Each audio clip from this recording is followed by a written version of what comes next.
11th class biology के अगले चरण में आज हम लोग अध्ययन करेंगे वर्गीकरण, वर्गीकी, जीवों के वैज्ञानिक नाम था द्विपद नाम पद्धति और त्रिनाम पद्धति, ट्राइनामियल नाम पद्धति। सबसे पहले वर्गीकरण जीवों के संरचनात्मक, क्रियात्मक और जैव रासायनिक समानताओं और असमानताओं के आधार पर जीवों को छोटे बड़े समूहों में बांट दिया जाता है, जिससे अध्ययन की सुविधा हो। तो जीवों को छोटे बड़े समूहों में बांटना ही वर्गीकरण, क्लासिफिकेशन के नाम से जाना जाता है। और वर्गीकरण का अध्ययन विज्ञान की जिस शाखा के अंतर्गत करते हैं उसे कहते हैं वर्गीकी, टैक्सोनॉमी। ग्रीक भाषा में टैक्सोनॉमी दो शब्दों से मिलकर बना, एक टैक्सिस मीन्स ऑर्डर और दूसरा नामिया मीन्स डिस्ट्रीब्यूशन। तो विज्ञान की शाखा इसके अंतर्गत वर्गीकरण का अध्ययन किया जाता है, उसे वर्गी कहते हैं।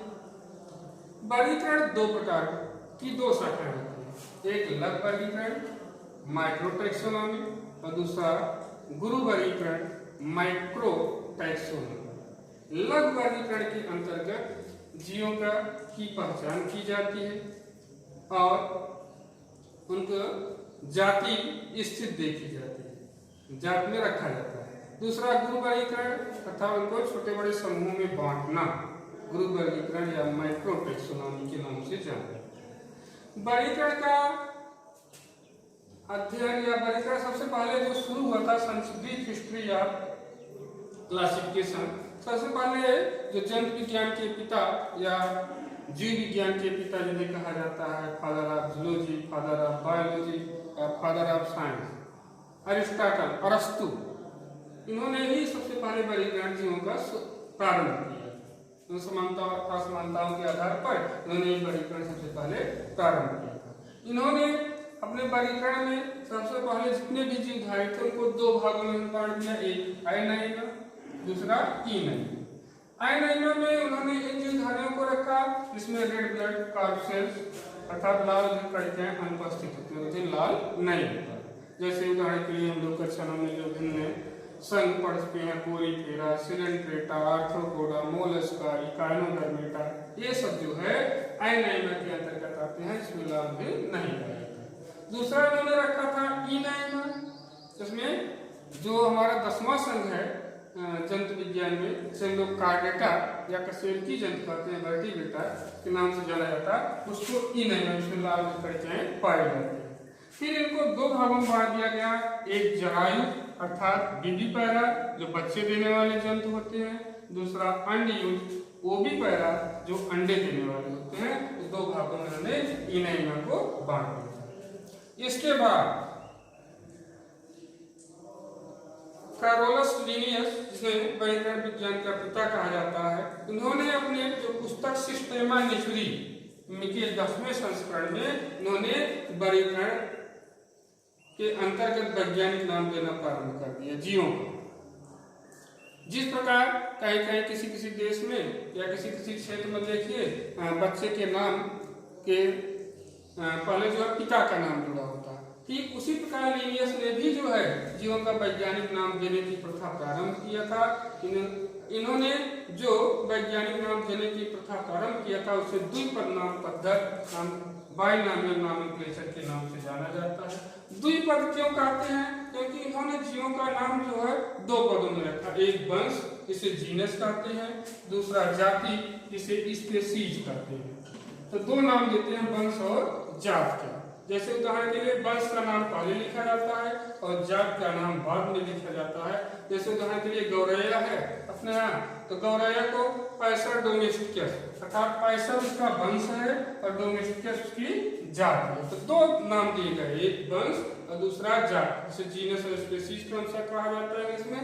तो दो नाम दिए जाते हैं, इसलिए इसको द्विपद नाम पद्धति के नाम से जाना जाता है।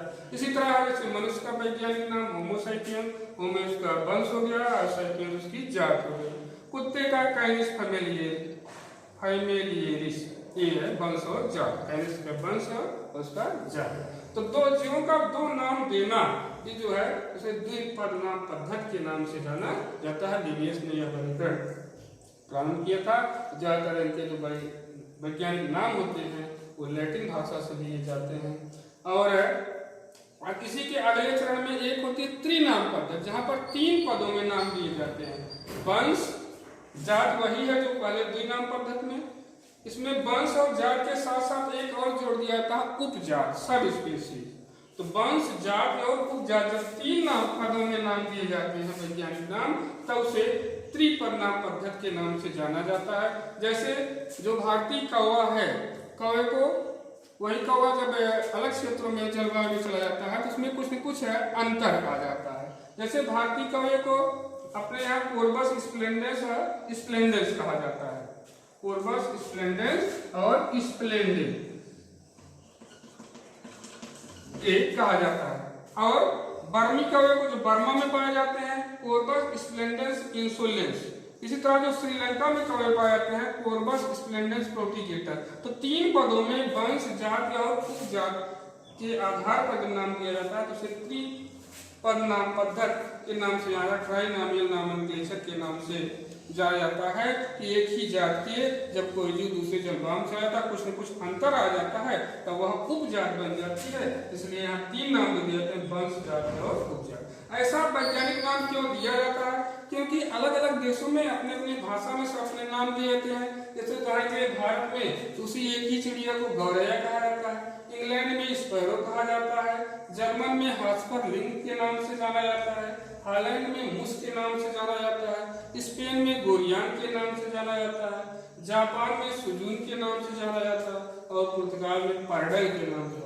तो अलग अलग देशों में अलग अलग नामों से जाना जाएगा। तो यदि कोई व्यक्ति किसी दूसरे देश में जाएगा, किसी एक पक्षी गौरैया के बारे में बताना चाहेगा तो वो तो गौरैया से मान लो इंग्लैंड में स्पैरो जानते हैं, वहाँ गौरैया का नाम देना तो उसके समझ नहीं आएगा। इसलिए यह पूरे अंतर्राष्ट्रीय जगत में एक ही नाम दिया जाए, लैटिन भाषा में वंश और जात में एक ही वैज्ञानिक नाम किसी एक जीव का निर्धारित कर दिया जाए तो ये अध्ययन में सुविधा होगी। इसलिए जो है प्रत्येक जात का जो है एक वैज्ञानिक नाम दिया जाता है। तो सबसे लिनियस नामक वैज्ञानिक ने द्विपद नाम पद्धति का प्रारंभ किया था। 11th क्लास बायोलॉजी के अगले चरण में आज हम लोग अध्ययन करेंगे वर्गीकरण, वर्गीकी, जीवों के वैज्ञानिक नाम अर्थात द्विपद नाम पद्धति और त्रिनाम पद्धति, ट्राइनॉमियल नाम। सबसे पहले वर्गीकरण जीवों के संरचनात्मक, क्रियात्मक और जैव रासायनिक समानताओं और असमानताओं के आधार पर जीवों को छोटे बड़े समूहों में बांट दिया जाता है, जिससे अध्ययन की सुविधा है। तो जीवों को छोटे बड़े समूहों में बांटना ही वर्गीकरण, क्लासिफिकेशन के नाम से जाना जाता है। और वर्गीकरण का अध्ययन विज्ञान की जिस शाखा के अंतर्गत करते हैं उसे कहते हैं वर्गीकी, टैक्सोनॉमी। ग्रीक भाषा में टैक्सोनॉमी 2 शब्दों से मिलकर बना, एक टैक्सिस मीन्स ऑर्डर और दूसरा नामिया मीन्स डिस्ट्रीब्यूशन। तो विज्ञान की शाखा इसके अंतर्गत वर्गीकरण का अध्ययन किया जाता है, उसे वर्गी कहते हैं। वर्गीकरण 2 प्रकार की 2 शाखाएं होती है, एक लघु वर्गीकरण माइक्रो टैक्सोनॉमी और दूसरा गुरु वर्गीकरण माइक्रो टैक्सोनॉमी। लघु वर्गीकरण के अंतर्गत जीवों की पहचान की जाती है और उनको जाति स्थिति देखी जाती है, जात में रखा जाता है। दूसरा गुरु वर्गीकरण अर्थात उनको छोटे बड़े समूहों में बांटना, गुरु वर्गीकरण या माइक्रो टैक्सोनॉमी के नाम से जाना। वर्गीकरण का अध्ययन या वर्गीकरण सबसे पहले जो शुरू हुआ था संस्कृत हिस्ट्री या क्लासिफिकेशन। सबसे पहले जो जंतु विज्ञान के पिता या जीव विज्ञान के पिता जिन्हें कहा जाता है father of zoology, father of biology, father of science, Aristotle, अरस्तु, इन्होंने ही सबसे पहले वर्गीकरण जीवों का प्रारंभ किया। समानता और असमानताओं के आधार पर इन्होंने वर्गीकरण सबसे पहले प्रारंभ किया था। इन्होंने अपने वर्गीकरण में सबसे पहले जितने भी जीव धारित थे उनको 2 भागों में बांट दिया, एक आयनाइन दूसरा इनैमा। आइनैमा में उन्होंने इन जीवधारियों को रखा जिसमें रेड ब्लड कार्सेल्स अर्थात लाल कणिकाएं अनुपस्थित होती होती लाल नहीं होता। जैसे उदाहरण के लिए हम लोग कक्षा में जो भिन्न संघ पढ़ चुके हैं, Porifera, Coelenterata, arthropoda, Mollusca, Echinodermata, ये सब जो है आइनैमा के अंतर्गत आते हैं, इसमें लाल भी नहीं पाया जाता। दूसरा इन्होंने रखा था इनैमा, जिसमें जो हमारा 10वां संघ है जंतु विज्ञान में, जिसे हम लोग कार्डेटा या कशेरुकी जंतु कहते हैं, वर्टिब्रेटा के नाम से जाना जाता है, उसको इनैमा, इसमें लाल कणिकाएं पाई जाती है।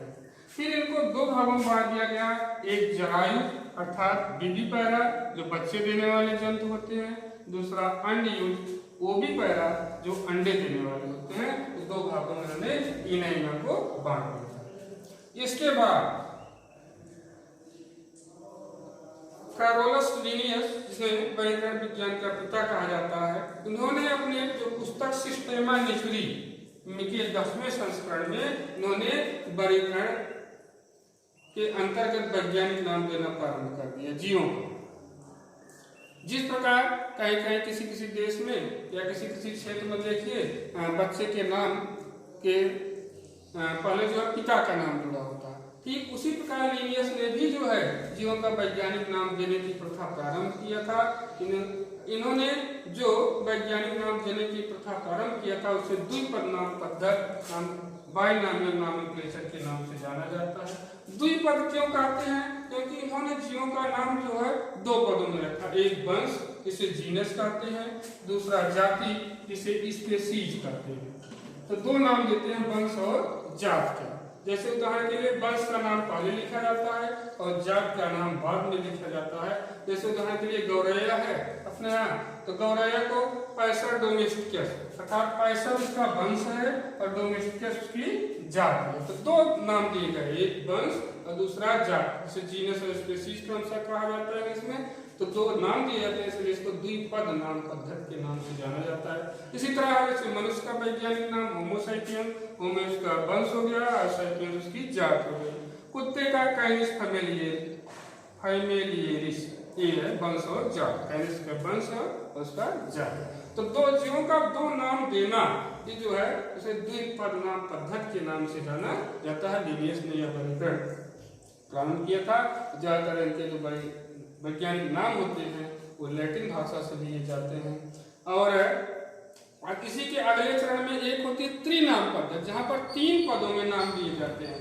वंश जात वही है जो पहले द्विनाम पद्धति में, इसमें वंश और जात के साथ साथ एक और जोड़ दिया जाता है उपजात, सब स्पीशीज।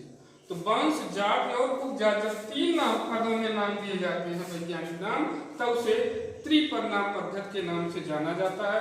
जैसे जो भारतीय कौवा है, कौवे को वही कौवा जब अलग क्षेत्रों में जलवायु में चला जाता है तो उसमें कुछ न कुछ है अंतर आ जाता है। जैसे भारतीय कौवे को अपने यहाँ कोर्बस स्प्लेंडेंस कहा जाता है, कोर्बस स्प्लेंडेंस और स्प्लेंडेड एक कहा जाता है। और बर्मी कौवे को जो बर्मा में पाए जाते हैं कोर्बस स्प्लेंडेंस इंसोलेंस। इसी तरह जो श्रीलंका में कौवे पाए जाते हैं कोर्बस स्प्लेंडेंस प्रोटिगेटर। तो 3 पदों में वंश जात और उपजात के आधार पर जब नाम दिया जाता है तो उसे त्रिपद नाम पद्धति के नाम से या ट्राइनॉमियल नॉमेनक्लेचर के नाम से जाना जाता है कि एक ही जात के जब कोई जीव दूसरे जलवायु में चला जाता है कुछ न कुछ अंतर आ जाता है तब वह उपजात बन जाती है। इसलिए यहाँ 3 नाम दिए जाते हैं, वंश जात और उपजात। ऐसा वैज्ञानिक नाम क्यों दिया जाता है? क्योंकि अलग अलग देशों में अपने अपनी भाषा में सब अपने नाम दिए जाते हैं। जैसे उदाहरण के लिए भारत में उसी एक ही चिड़िया को गौरैया कहा जाता है, इंग्लैंड में स्पैरो कहा जाता है, जर्मन में हास्परलिंग के नाम से जाना जाता है, हॉलैंड में मूस के नाम से जाना जाता है, स्पेन में गोरियान के नाम से जाना जाता है, जापान में सुजून के नाम से जाना जाता है और पुर्तगाल में पार्डल के नाम से। तो अलग अलग देशों में अलग अलग नामों से जाना जाएगा। तो यदि कोई व्यक्ति किसी दूसरे देश में जाएगा, किसी एक पक्षी गौरैया के बारे में बताना चाहेगा तो वो तो गौरैया मान लो इंग्लैंड में स्पैरो जानते हैं, वहाँ गौरैया का नाम देना तो उनके समझ नहीं आएगा। इसलिए एक पूरे कर रहा है कि जगत में एक ही नाम दिया जाए, लेकिन भाषा में वंश और जात में एक ही वैज्ञानिक नाम किसी एक जीव का निर्धारित कर दिया जाए तो ये अध्ययन में सुविधा होगी। इसलिए जो है प्रत्येक जात का जो है एक वैज्ञानिक नाम दिया जाता है। तो सबसे लिनियस नाम वैज्ञानिक ने द्विपद नाम पद्धति का प्रारंभ किया था। 11th क्लास बायोलॉजी के अगले चरण में आज हम लोग अध्ययन करेंगे वर्गीकरण, वर्गीकी, जीवों के वैज्ञानिक नाम था द्विपद नाम पद्धति और त्रिनाम पद्धति, ट्राइनामियल नाम पद्धति। सबसे पहले वर्गीकरण,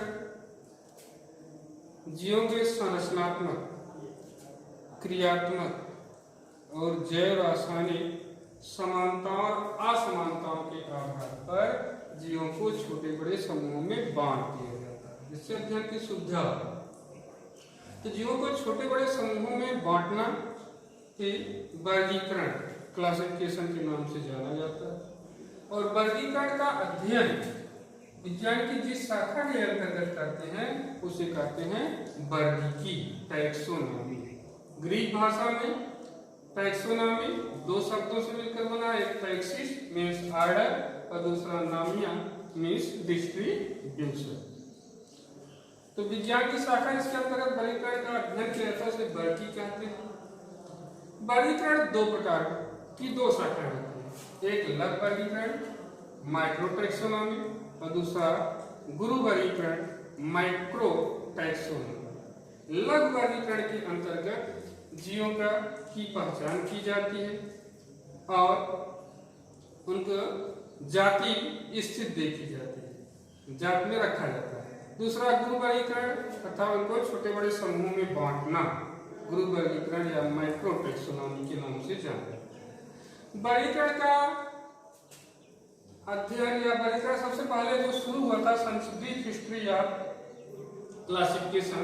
सबसे पहले जो जंतु विज्ञान के पिता या जीव विज्ञान के पिता जिन्हें कहा जाता है, father of zoology, father of biology या फादर ऑफ साइंस, अरिस्टोटल, अरस्तु, इन्होंने ही सबसे पहले वर्गीकरण जीवों का प्रारंभ किया। समानता और असमानताओं के आधार पर इन्होंने वर्गीकरण सबसे पहले प्रारंभ किया था।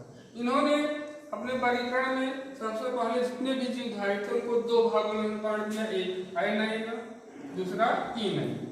आइनाइना में उन्होंने इन जीवधारियों को रखा जिसमें रेड ब्लड कॉर्पसेल्स अर्थात लाल कणिकाएं अनुपस्थित होती हैं, उन्हें लाल नहीं होता।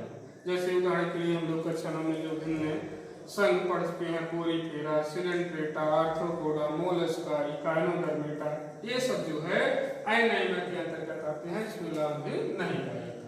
दूसरा इन्होंने रखा था इनाइना, जिसमें जो हमारा 10वां संघ है जंतु विज्ञान में, जिसे हम लोग कार्डेटा या कशेरुकी जंतु कहते हैं, वर्टिब्रेटा के नाम से जाना जाता है, उसको इनाइना, उसमें लाल कणिकाएं पाई जाती है। फिर इनको दो भागों में बांट दिया गया, एक जरायु अर्थात विविपैरा जो बच्चे देने वाले जंतु होते हैं, दूसरा अंडयुज ओविपैरा जो अंडे देने वाले होते हैं। इस दो भागों में उन्होंने इनाइना को बांट दिया। इसके बाद कैरोलस लिनियस, जिसे वर्गीकरण विज्ञान का पिता कहा जाता है, उन्होंने अपने जो पुस्तक सिस्टेमा नेचुरी के 10वें संस्करण में उन्होंने वर्गीकरण के अंतर्गत वैज्ञानिक नाम देना प्रारंभ कर दिया जीवों को। जिस प्रकार कहीं कहीं किसी किसी देश में या किसी किसी क्षेत्र में देखिए बच्चे के नाम के पहले जो है पिता का नाम जुड़ा होता है, ठीक उसी प्रकार लिनियस ने भी जो है जीवों का वैज्ञानिक नाम देने की प्रथा प्रारंभ किया था। इन्होंने जो वैज्ञानिक नाम देने की प्रथा प्रारंभ किया था उसे द्विपद नाम पद्धति नाम बाइनॉमियल नॉमेनक्लेचर के नाम से जाना जाता है। द्विपद क्यों कहते हैं? क्योंकि इन्होंने जीवों का नाम जो है दो पदों में रखा, एक वंश जिसे जीनस कहते हैं, दूसरा जाति जिसे स्पीशीज कहते हैं। तो दो नाम देते हैं वंश और जात के। जैसे उदाहरण के लिए वंश का नाम पहले लिखा जाता है और जात का नाम बाद में लिखा जाता है। जैसे उदाहरण के लिए गौरैया है अपने यहाँ, तो गौरैया को पैसर डोमेस्टिकस अर्थात पैसर उसका वंश है और डोमेस्टिकस उसकी जात है। तो दो नाम दिए गए, एक वंश और दूसरा जात, जिसे जीनस और स्पीशीज कौन सा कहा जाता है इसमें, तो दो नाम दिए जाते हैं, इसलिए इसको द्विपद नाम पद्धति के नाम से जाना जाता है। इसी तरह जैसे मनुष्य का वैज्ञानिक नाम होमो सैपियन, होमो उसका वंश हो गया और सैपियन उसकी जात हो गई। कुत्ते का कैनिस फैमिलियरिस, ये है वंश और जात, कैनिस का वंश और उसका जात। तो दो जीवों का दो नाम देना, ये जो है उसे द्विपद नाम पद्धति के नाम से जाना जाता है। लिनियस ने यह वर्गीकरण प्रारंभ किया था। ज्यादातर इनके जो वैज्ञानिक नाम होते हैं वो लैटिन भाषा से लिए जाते हैं। और किसी के अगले चरण में एक होती है त्रिनाम पद्धति, जहां पर 3 पदों में नाम दिए जाते हैं। वंश जात वही है जो पहले द्विनाम पद्धति में, इसमें वंश और जात के साथ साथ एक और जोड़ दिया जाता है उपजात, सब स्पीशीज। तो वंश जात और उपजात जब 3 नाम पदों में नाम दिए जाते हैं वैज्ञानिक नाम, तब उसे त्रिपद नाम पद्धति के नाम से जाना जाता है। जैसे जो भारतीय कौवा है, कौवे को वही कौवा जब अलग क्षेत्रों में जलवायु में चला जाता है तो उसमें कुछ न कुछ है अंतर आ जाता है। जैसे भारतीय कौवे को अपने यहाँ कोर्बस स्प्लेंडेंस कहा जाता है, कोर्बस स्प्लेंडेंस और स्प्लेंडेड एक कहा जाता है। और बर्मी कौवे को जो बर्मा में पाए जाते हैं कोर्बस स्प्लेंडेंस इंसोलेंस। इसी तरह जो श्रीलंका में कौवे पाए जाते हैं कोर्बस स्प्लेंडेंस प्रोटिगेटर। तो 3 पदों में वंश जात और उपजात के आधार पर जब नाम दिया जाता है तो उसे त्रिपद नाम पद्धति के नाम से या ट्राइनॉमियल नॉमेनक्लेचर के नाम से जाना जाता है कि एक ही जात के जब कोई जीव दूसरे जलवायु में चला जाता है, कुछ न कुछ अंतर आ जाता है, तो वह उपजात बन जाती है। इसलिए यहाँ 3 नाम दिए जाते हैं, वंश जात और उपजात। ऐसा वैज्ञानिक नाम क्यों दिया जाता है? क्योंकि अलग अलग देशों में अपने अपनी भाषा में से अपने नाम दिए जाते हैं। जैसे उदाहरण के भारत में उसी एक ही चिड़िया को गौरैया कहा जाता है, इंग्लैंड में स्पैरो कहा जाता है, जर्मन में हास्परलिंग के नाम से जाना जाता है, हॉलैंड में मूस के नाम से जाना जाता है, स्पेन में गोरियान के नाम से जाना जाता है, जापान में सुजून के नाम से जाना जाता है और पुर्तगाल में पार्डल के नाम से।